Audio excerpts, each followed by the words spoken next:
las acciones de la oxitocina. Por un lado, hace que el útero se contraiga más fácilmente en los embarazos de término y también hace que se eyecte la leche, es decir, que pueda salir expulsada a través de los pezones de la mamá.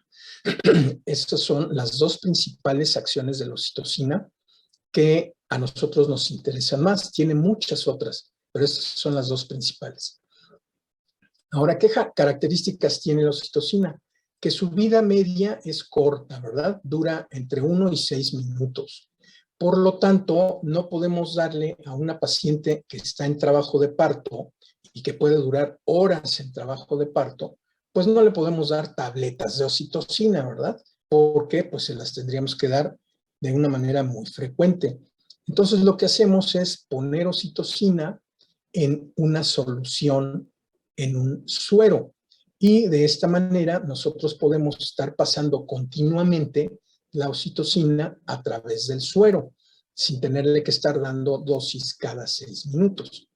Finalmente, cuando la oxitocina ejerce su función, se elimina por el riñón. Y por lo mismo decimos que se prefiere el uso de la oxitocina por infusión intravenosa.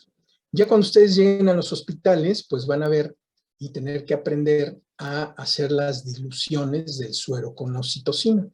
¿Sí? Generalmente lo que se utiliza es una ampolleta de oxitocina que tiene 5 unidades de oxitocina en una solución glucosada al 5% de 1000 centímetros cúbicos.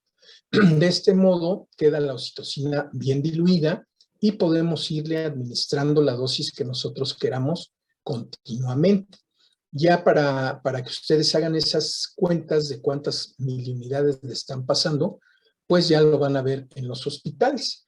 Pero para llegar a eso tienen que poner una ampolleta de oxitocina con 5 unidades en una solución glucosada al 5% de 1 litro. Y de esa manera ustedes pueden darle la dosis adecuada de oxitocina, que va a depender de la respuesta que tenga la paciente. Es decir, nosotros ya sabemos, hemos hecho cálculos en donde sabemos que cada 3 gotitas, fíjense bien, cada 3 gotitas de ese suero que está pasando tienen una miliunidad de oxitocina.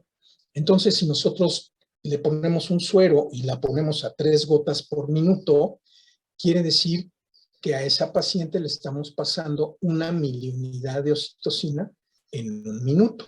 ¿Sí se entiende? Hay pacientes que van a responder con esa dosis tan pequeñita. Hay otras pacientes, dependiendo de la edad gestacional, como les dije, que pueden ameritar más dosis. De manera general, más o menos para que se acuerden, en embarazos de término, la dosis promedio con la que conseguimos que la señora tenga 3 contracciones en 10 minutos es de 3 a 4 miliunidades por minuto. Es decir, entre 12 y 15 gotas por minuto. Y con eso es más que suficiente para que la señora esté con 3 contracciones cada 10 minutos. A eso se le llama conducir el trabajo de parto. ¿Sí? Hacer que la señora, que ya tenía contracciones pero eran irregulares, tenga un promedio de 3 contracciones en 10 minutos. Entonces, ¿se entiende qué quiere decir conducir un parto y con qué dosis promedio se obtiene una respuesta adecuada? Quiero ver sus deditos. Ok, bien. Ahora, ¿cuáles son los usos más frecuentes? Lo que les acabo de decir, ¿verdad? Conducir el trabajo de parto. Se dice conducir cuando la paciente ya tenía contracciones, pero no eran 3 en 10 minutos. Y se dice inducir cuando la paciente no tenía ni una contracción, ni una sola, y nosotros queremos iniciar el trabajo de parto. A eso se le llama inducir el trabajo de parto. O conducirlo si ya tenía trabajo de parto, pero era irregular. También se puede inducir o conducir el trabajo de aborto, porque para que un productito sea expulsado antes de la semana 20, que así se llama aborto, también el útero necesita contraerse para expulsarlo. Y aquí también se utiliza la oxitocina. solo que con la particularidad que les dije, que como ya es un embarazo más pequeñito, las dosis de oxitocina son mucho mayores las que se necesitan para que la paciente tenga 3 contracciones en 10 minutos. Les había dicho que en embarazos de término, con 3 o 4 miliunidades podemos conducirlo. En cambio, cuando son embarazos pequeños de 20 semanas o menos, necesitamos a veces hasta 30 miliunidades para que la paciente pueda tener 3 contracciones en 10 minutos. Bien, también se utiliza para una prueba que se llama prueba de condición fetal o prueba de tolerancia a las contracciones. Esto se hace en pacientes que todavía no están en trabajo de parto, pero que nosotros le ponemos un suero con oxitocina, como les dije, y le provocamos unas contracciones a la señora. Ahí no se trata de provocarle 3 contracciones en 10 minutos, sino con que tenga una contracción cada 10 minutos es más que suficiente. Y cuando tiene la contracción, nosotros vemos cómo se comporta ese bebé durante la contracción. Por eso se llama prueba de condición fetal o prueba de tolerancia en las contracciones. Los bebés sanos toleran perfectamente las contracciones. En cambio, hay bebés que están enfermos o que tienen retardo en el crecimiento, que si nosotros le hacemos una prueba de estas, pues el bebé va a manifestar alteraciones que son más evidentes en su frecuencia cardíaca, ¿sí? Luego vamos a ver más adelante las características de esto. Bueno, también se puede utilizar oxitocina en sangrado en el puerperio inmediato. Nada más que existen otros medicamentos mejores que la oxitocina para la hemorragia después del parto. La oxitocina es muy buena durante el parto y después del parto, aunque sí produce contracciones, pero no son las que nosotros quisiéramos. Ahí se utiliza más bien otro medicamento que se llama ergonovina en las hemorragias en el puerperio. Y aquí lo que les digo es esto, ¿no? Que la dilución más frecuente es una ampolleta de 5 unidades de oxitocina en 1 litro de solución glucosada, iniciando a 1, 2, 3, 4 o 5 miliunidades por minuto. Sin embargo, la oxitocina también tiene efecto en otros lugares aparte del útero. Produce vasodilatación, de modo que si nosotros le pasamos mucha oxitocina, más de la que necesita esa paciente, le vamos a producir una disminución de su presión arterial, lo cual pues no es bueno. Entonces por eso se utilizan miliunidades. Además, al producirle vasodilatación, ya lo hemos visto muchas veces, al abrir los vasos sanguíneos de esa paciente, la tensión arterial baja y nosotros tampoco queremos que le baje la presión arterial a esa paciente. Al mismo tiempo, aumenta el gasto cardíaco y nosotros no queremos aumentar el gasto cardíaco de una paciente que de por sí ya tiene aumentado su trabajo de parto.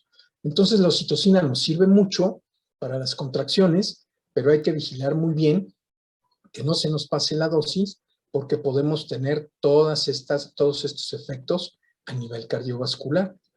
Y a nivel renal, ¿se acuerdan que les dije que la oxitocina se parece mucho a la hormona antidiurética? Si ustedes se acuerdan, tanto la hormona antidiurética como la oxitocina, las dos se producen en el hipotálamo y las dos en los mismos núcleos, en el supraventricular y en el supraóptico y en el paraventricular, de modo que son muy parecidas.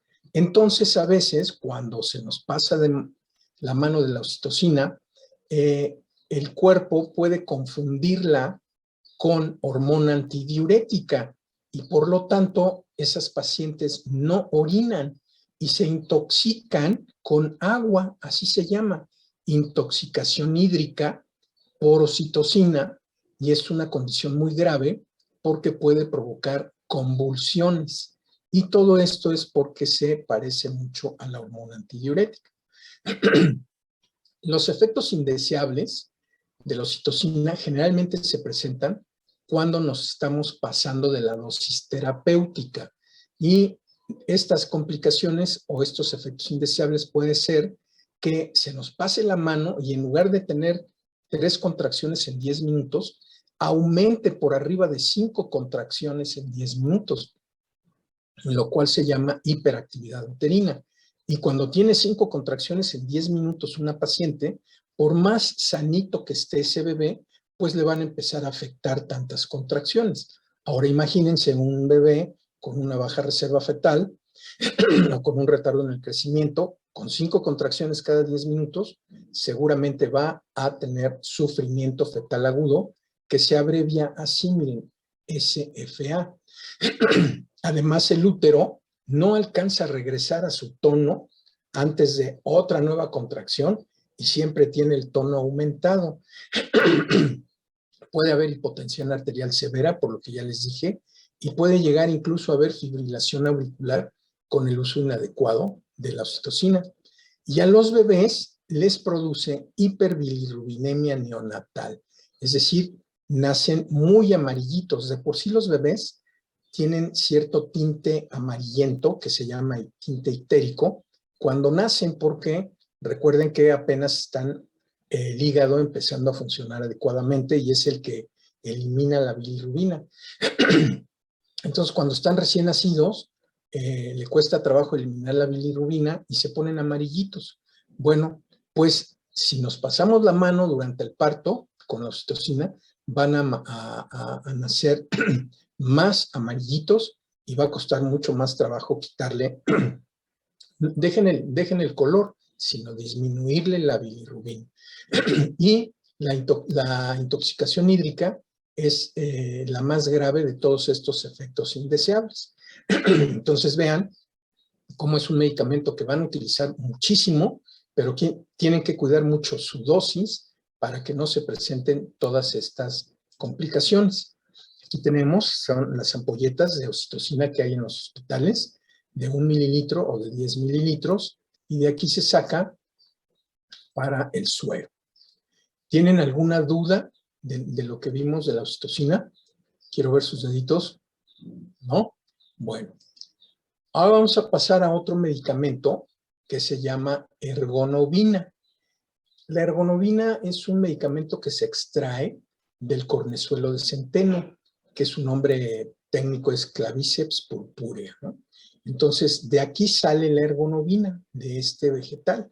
Bueno, vean, es un alcaloide aminado, o sea, tiene muchas aminas, tiene un bajo peso molecular y esta ergonovina se puede administrar por vía oral, por vía intramuscular o por vía intravenosa.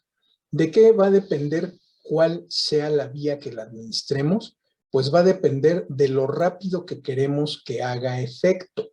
Si nosotros tenemos un sangrado posparto muy intenso, pues no nos vamos a esperar 3 horas a que le haga efecto la pastilla que se tome. Se la vamos a pasar intravenosa, ¿sí? Para que tenga un efecto prácticamente, fíjense bien, inmediato. A los 10 segundos que se pasó la ergonovina intravenosa, el útero se empieza a contraer para que deje de sangrar. El problema es que cuando nosotros pasamos ergonovina intravenosa, pues vamos a tener que se van a presentar los efectos indeseables de la ergonovina muy rápidamente y también muy severamente. Entonces hay que tener mucho cuidado cuando la administremos intravenosa. Se puede administrar intramuscular, en donde el efecto va a durar más tiempo, pero también va a tardar un poquito más en hacer efecto, no sé, unos 10 o 15 minutos. Y finalmente la vía oral, que se la podemos dar hasta cada 8 horas, ¿verdad? Para mantener ese útero bien contraído y que no esté sangrando. Entonces vean cómo los usos son totalmente distintos a la ergonovina. Con la ergonovina no podemos conducir un trabajo de parto porque le pasamos la dosis de ergonovina y que haría el útero contraerse fuertemente por un largo periodo de tiempo y todo ese tiempo que el útero esté contraído, el bebé estaría sufriendo, ¿sí? Entonces es diferente. Aquí tenemos la molécula de ergonovina para que vean qué diferente es con la oxitocina. Y también vamos a ver, como característica general, que produce una contracción uterina sostenida. ¿Ya vieron? La oxitocina producía una contracción y se quitaba. Luego otra contracción y se quitaba. En cambio, aquí el efecto de la ergonovina es que el útero se contrae de modo sostenido fíjense, muy rápido, en segundos después de la infusión intravenosa, o 7 minutos por vía intramuscular, o 10 minutos por la vía oral. Finalmente, la ergonovina se metaboliza y se inactiva en el hígado y se desecha por el riñón. ¿Cuál es el mecanismo de acción de la ergonovina? Pues es que interactúa con los receptores adrenérgicos alfa. Ustedes se acuerdan cuando hemos visto ejemplos de contracción muscular. Todos los músculos tienen dos tipos de receptores. Los receptores alfa, que siempre van a provocar contracciones uterinas, y esto hace que se redistribuyan los iones para que la contracción continúe, persiste, sobre todo el calcio. Y con esto se produce una contracción sostenida e intensa, que es lo que queremos, ¿verdad? Que el principal uso de la ergonovina es en el sangrado postparto. Los usos frecuentes son la hemorragia postparto, como lo hemos dicho, y algunas otras hemorragias no relacionadas con el embarazo. Pero aquí la vamos a utilizar en la hemorragia postparto. Pero vamos a ver qué efectos tienen en otros sistemas. Como es un vasoconstrictor intenso, produce vasoespasmo, ¿sí? Y si nosotros cerramos los vasos sanguíneos de una paciente, ¿qué nos va a provocar en esa paciente? Hipertensión arterial, ¿sí? Es tan intensa la vasoconstricción y la contracción que produce, que disminuye el flujo del corazón, el flujo sanguíneo, y se puede presentar un infarto con el uso de la ergonovina. Y es muy característico que cuando nosotros ponemos ergonovina intravenosa, la paciente inmediatamente quiere vomitar, tiene el deseo imperativo de vomitar, de tan fuerte que es el efecto de la ergonovina. Ya cuando lo estamos usando con tabletas o intramuscular, lo que produce es diarrea o náusea, ¿sí? Entonces vean que la ergonovina también tiene efectos secundarios pues bastante negativos. Las presentaciones son en ampolletas de 1 mililitro con 0.2 miligramos y tabletas igual con tabletas con 0.2 miligramos, que esas son para la vía oral. ¿Tienen alguna duda de la ergonovina? ¿Cuándo se utiliza? ¿No? Okay.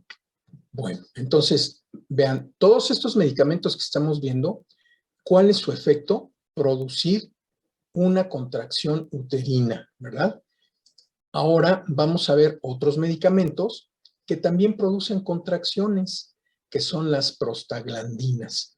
Acuérdense que en todos los órganos de nuestro organismo se producen prostaglandinas. En la mañana, la clase que nos dio el doctor Eduardo, vimos las prostaglandinas que produce el riñón. Pero las prostaglandinas que produce el riñón generalmente se utilizan para que los vasos sanguíneos del riñón se abran. Acá, estas prostaglandinas que se utilizan en obstetricia es para que el útero se contraiga, ¿sí?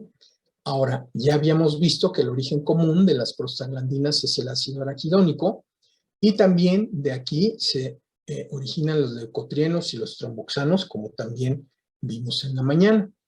Este es el ácido araquidónico, son la prostaglandina I, digo E, este es el tromboxano y este es el leucotrieno. ¿Vale?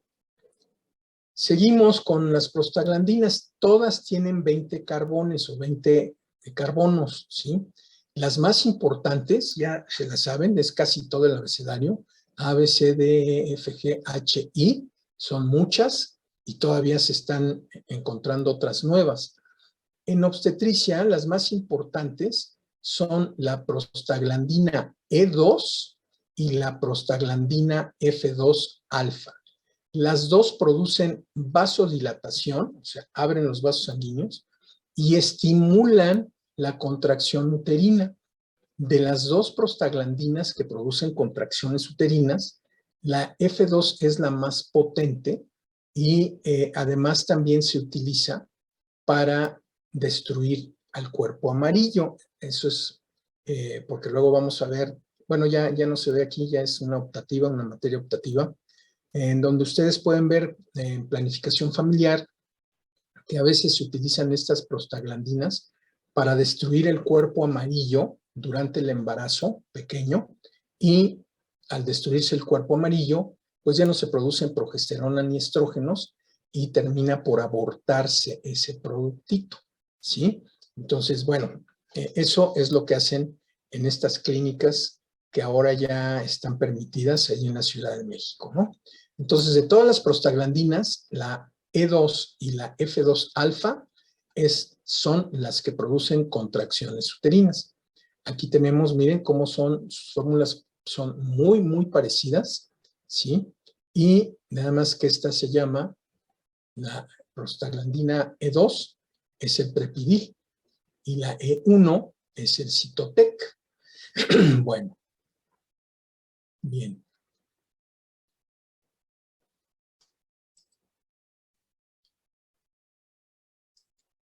Ok. Otra característica de las prostaglandinas es que se metabolizan en varios lugares, en el riñón, en el pulmón y en el hígado por una enzima que es una reductasa, ¿sí? que reduce, que destruye, desintegra la molécula y ya desintegrada e inactiva se elimina por la orina. Y su vida media es de menos de 1 minuto. Todas las prostaglandinas duran muy, muy poquito tiempo. Entonces, todas estas son características de las prostaglandinas. Ahora, ¿cuál es el mecanismo de acción? ¿Cómo funcionan? Bueno, igual interactúan con receptores específicos de la membrana y aquí lo que producen son cambios del AMP y del GMP cíclicos. Estos cambios en el AMP y en el GMP se traducen en una contracción del útero, ¿sí? Entre las dos prostaglandinas producen estas alteraciones en estos compuestos y se produce la contracción. Y estas, más o menos, el modo de actuar se parece al modo como actúa la oxitocina, ¿sí? Ok, ¿cuáles son los usos frecuentes de las prostaglandinas? Como ya les había dicho, inducir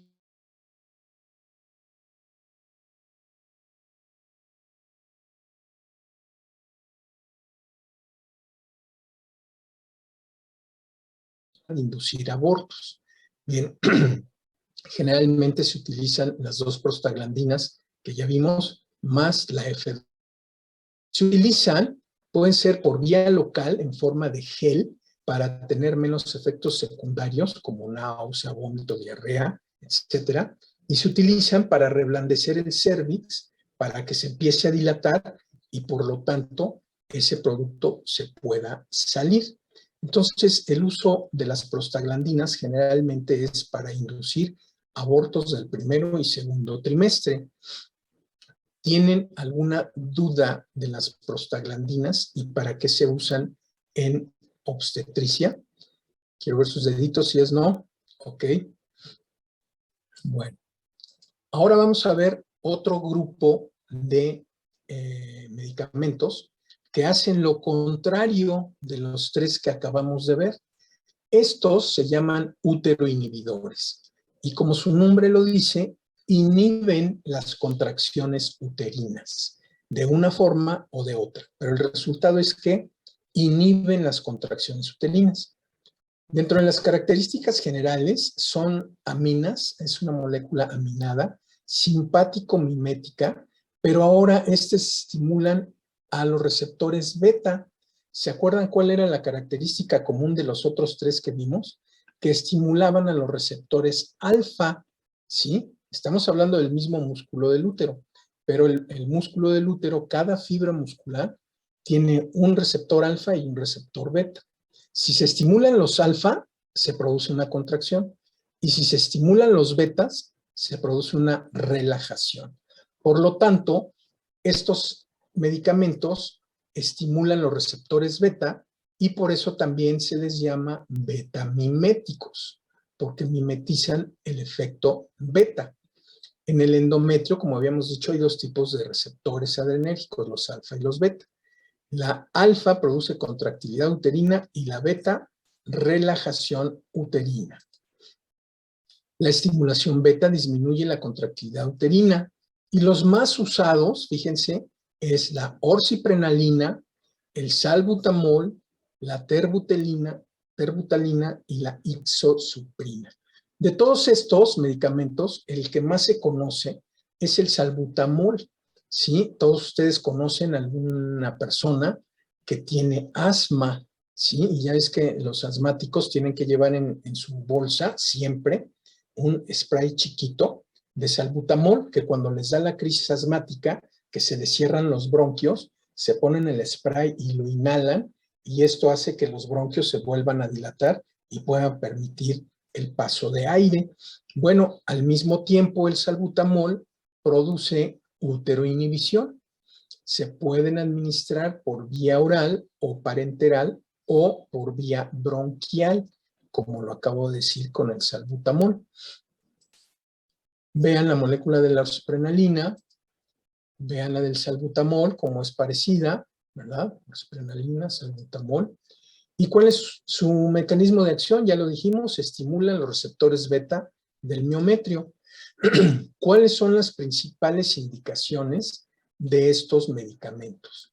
Bueno, pues hay pacientes que empiezan con amenaza de parto antes de término, a lo cual se le llama APP, quiere decir amenaza de parto pretérmino, o, bueno, nosotros no queremos que se salga ese bebé antes de que se debe de salir, y por lo tanto le damos uteroinhibidores. O también uteroinhibimos profilácticamente a una paciente embarazada que se haya operado de algo. Por ejemplo, ¿se acuerdan que cuando vimos los cambios en el embarazo, vimos que en el sistema digestivo se disminuyen los movimientos peristálticos y también se disminuye la facilidad con que la bilis puede salir de la vesícula, porque la vesícula y sus conductos también tienen músculo liso. Entonces es relativamente frecuente que las mujeres embarazadas tengan crisis o episodios agudos de colecistitis, ¿verdad? Y a veces las tienen que operar o que les dé apendicitis o cualquier cosa, cualquier cirugía.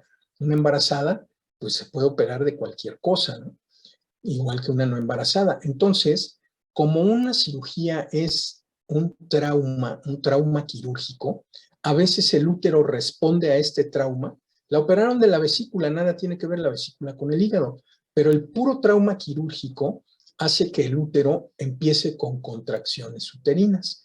Entonces, para que esto no suceda en el postoperatorio, desde antes de que suceda, las uteroinhibimos de manera profiláctica, ¿sí?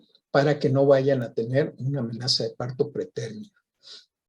O en cualquier indicación en la que se pretenda disminuir la actividad uterina, ¿sí? Bien.